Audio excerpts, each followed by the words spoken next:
మహర్షి పితామహ పత్రిజీకి ఒకసారి గట్టిగా ధన్యవాదాలు తెలుపుకుందాం. నా పేరు సుజాత, మా ఊరు ఆదోని. నా గురించి ఆల్మోస్ట్ యూట్యూబ్లో అందరికీ తెలిసి ఉంటుంది. 10 నిమిషాలు 5 నిమిషాలు టైం ఉంది కాబట్టి చిన్నగా పరిచయం చేసుకుంటా, 1-2 అనుభవాలు మాత్రం షేర్ చేసుకుంటా. నేను అందరిలాగే ధ్యానానికి చాలా ఊరికైతే రాలేదు, చాలా చాలా చాలా కష్టాలు వేసుకొని వచ్చినాను. 12 కష్టాలు. మామూలుగా అందరికీ 3 రకాల కష్టాలు ఉంటాయి, తెలియదు కానీ బండడని చెప్పుకుంటాం. ఇప్పుడు నాలాగా 3 రకాల కష్టాలు. 1 ఆరోగ్యపరంగా, 2 మానసిక పరంగా, 3 డబ్బు పరంగా. అంటే మానసిక పరంగా అంటే సంబంధ బాంధవ్యాలు. అత్త బాగలేదు, మామ బాగలేదు, మొగుడు బాగలేదు, ఆడపిల్ల బాగలేదు, అందరు బాగలేదు, నేను బాగలేను. ఇది సంబంధ బాంధవ్యాలు. తర్వాత ఆరోగ్యపరంగా నాకు ఎందుకు బాగలేదో చెప్తాను. 2 నిమిషాలు కొంచెం ఫాస్ట్గా మాట్లాడతాను, మీరే పట్టుకోవాలి మాటలు. నాకు డిస్క్ ప్రాబ్లం. నేను ధ్యానానికి వచ్చి కరెక్ట్గా 10 సంవత్సరాలు అయింది. 27 సంవత్సరాల్లో నాకు డిస్క్ ప్రాబ్లము. డాక్టర్లు చేతులు ఎత్తినారు, ఈ డిస్క్ నువ్వు వంగడానికి లేదు, ఎప్పుడు పడుకొనే ఉండాలా అని చెప్పి 2-3 ఆధ్వర్యంలో తెలిసి ఉంటుంది. కృష్ణ డాక్టరు, విజయ్ ఆర్తో డాక్టరు, వీళ్ళతో చూపించుకుంటే అప్పులైనా కానీ నా నడుము అయితే బాగాలేదు. మంచంకే పండుకోమని చెప్పినారు. కానీ నేను టైలరింగ్ కుడితే కానీ తిండి లేదు. మళ్ళీ అట్లాంటి టైంలో ధ్యానం పరిచయం అయింది మదిరేడు సార్ పద్మా మేడం వల్ల. వాళ్ళు బెల్గల్లో చాలా రోజులు టీచర్గా వర్క్ చేస్తున్నారు, తెలిసి ఉంటుంది. అట్లా ధ్యానం పరిచయం అయింది. కానీ నేను నమ్మైతే పోలేదు. ఎందుకంటే నాకు ధ్యానం అంటే అది వేరే వాళ్ళ లెక్క. బాగా ఇట్లాంటి నా భాష కొంచెం పెడుసుగా ఉంటుంది, ఏమనుకోద్దండి, ముందుగా సారీ చెప్తున్నా. ఎవరికైనా ఇబ్బంది పడి ఉంటే కొంచెం పరిశ్రమలు చేసేదిలే అనుకుంటుంది. అంటే బాగా యోగాలు గీగాలు అట్లా అనుకున్నాను. కానీ ధ్యానం అంటే కళ్ళు మూసుకొని చేస్తారు, అది చేస్తే రోగాలు తగ్గుతాయని నేను కూర్చున్నప్పుడే తెలిసింది. నేను నమ్మకం లేకున్నట్లు కూర్చున్నా. ఎందుకంటే అప్పులు పాలైనాయి కదా, ఏదో ధ్యానం కూర్చుంటే తగ్గుతాయని వాళ్ళు వీళ్ళు గుండె నొప్పి పోయిందంటారు, డబ్బులు వచ్చాయంటారు, అప్పులు పోయినాయంటారు, ఏమేమో చెప్తున్నారు. కాబట్టి చద్దామని 2-3 ప్రయోగాలు చేసిన నాకు ఈ కూర్చొని చచ్చిపోయింది మేలు అని చెప్పేసి కూర్చుందామని ఫిక్స్ అయిపోయినా. కూర్చున్నా, కానీ నాకు ఒక మెంటల్ లేసింది. కూర్చుంటే నా ఉన్న నొప్పి కన్నా డబల్ అయింది.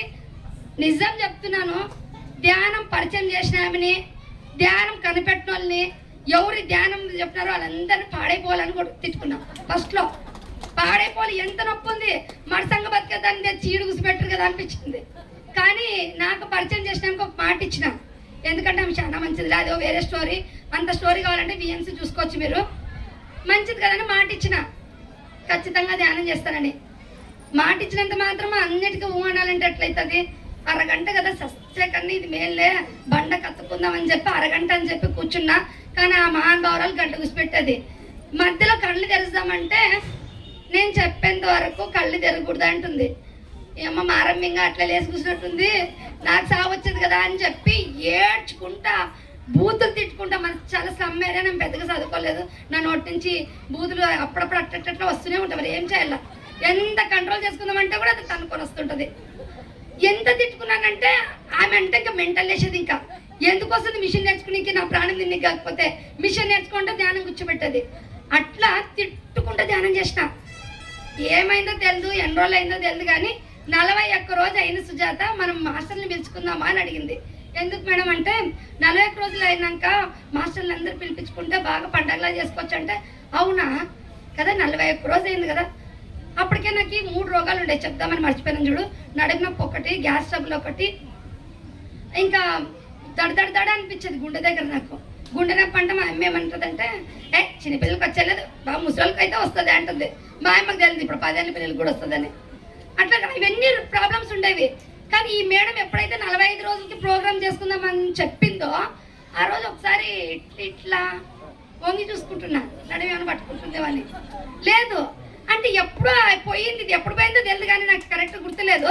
నడుపు నొప్పి ఎగిరిపోయింది, గ్యాస్ ట్రబుల్ ఎగిరిపోయింది, గుండె దడ ఎగిరిపోయింది. ఇంకా టెస్ట్ చేయడం మొదలుపెట్టినా, వంగి చూసుకున్నా, కసు ఉడిచినాను, నడుము నొప్పి అనిపించలేదు. ఒడియాలు పలావ్ తింటే కూడా ఇక్కడ పట్టేది, అవి తిన్నాను, ఇక్కడ పట్టుకోలేదు. గెలిచినప్ప ఇదేమో ఉంది, నాకు తెలియదు కానీ ఇదేమో ఉంది, దీన్ని ఇడ్చకూడదు. ఉత్తి పుణ్యానికి అప్పులు చేసి హాస్పిటల్ ఇచ్చుకుంటే కూడా బాగా కాలేదు, ఇది బాగుంది, దీన్ని ఇడ్చకూడదు అని గట్టిగా ఫిక్స్ అయినా. ఒకటి కదా ఇది ఇక్కడ గెలిచిన. రెండవది ఏమి సంబంధ బాంధవ్యాలు. నాకు సొంత మేనత కొడుకు ఇచ్చింది. మాది ఇక్కడే పొనకలు తిన్నే, దైవం తినే పక్కన పొనకలు తిన్నే. ఇంకా మా ఎత్త ఉంటావా సస్తావా అనేటట్టు మాట్లాడేది. అందుకే మా ఎత్త నచ్చేది కాదు అనిపించేది. ఆమెను చూస్తేనే నాకు చరచర అనేది. కానీ సీతని బుక్ చదివినప్పుడు ఒకటి అర్థమైంది. సీతమ్మని అడుగులు పంపిస్తుంది కైకేయి. ఏం చెప్తుంది అమ్మ? కైకేయిని ఏమంటది? మా ఎత్తను బాగా చూసుకో, మేము అడవులు పోతున్నాం, టైంకి ఇంత ముద్దన్నం పెట్టానింది. మా ఎత్త నన్ను అడుగు పంపించలేదు కదా, ఎందుకు అవంటాను? సరసరా అడ్జస్ట్ అవుదామని అత్తను అడ్జస్ట్ అయినా, ఆడపిల్లని అడ్జస్ట్ అయినా, ఇవన్నీ అడ్జస్ట్ అయినా కదా. ఇంకొకటి మిగిలింది ఏమి? ఆర్థిక పరంగా డబ్బులే ముఖ్య దెబ్బ రాలు ధ్యానం కూర్చుంటే. మా ఇంట్లోనే లంక బిద్దలు తెలువు. ఒకటి ఎట్లా వచ్చినాయంటే ధ్యానం చేస్తూ ఉంటే ఆటోమేటిక్ ఇప్పుడు అన్నింది కదా, యద్భావం తద్భావతే. నేను ఎట్లా భావిస్తే అట్లా జరుగుతుంది. నేను ఒకటే అనుకున్నా, నేను ఆరోగ్యంగా ఉండాలా, దామ్ అని బట్టలు కుట్టాలా, మా ఆయనకి మంచిగా ఏదైనా జాబ్ రావాలని అనుకున్నాను. మా ఆయన ఎల్ఐసి ఏజెంట్గా వీరంగం సృష్టిస్తున్నాడు, నేను మిషన్ కుట్టు వీరంగం సృష్టిస్తున్నా. మొత్తానికి ఫైనాన్షియల్గా స్ట్రాంగ్ అయినా. ధ్యానంకి వచ్చిన సంవత్సరానికే 10 లక్షలు పెట్టి ఇల్లు కట్టుకున్నా. ఓకేనా? ఇంకా చాలా ఉంది, టైం తక్కువ ఉంది కాబట్టి ఈ అవకాశం ఇచ్చిన సంఘాల మాస్టర్స్కి అందరికీ థ్యాంక్ యూ. జై పత్రిజీ.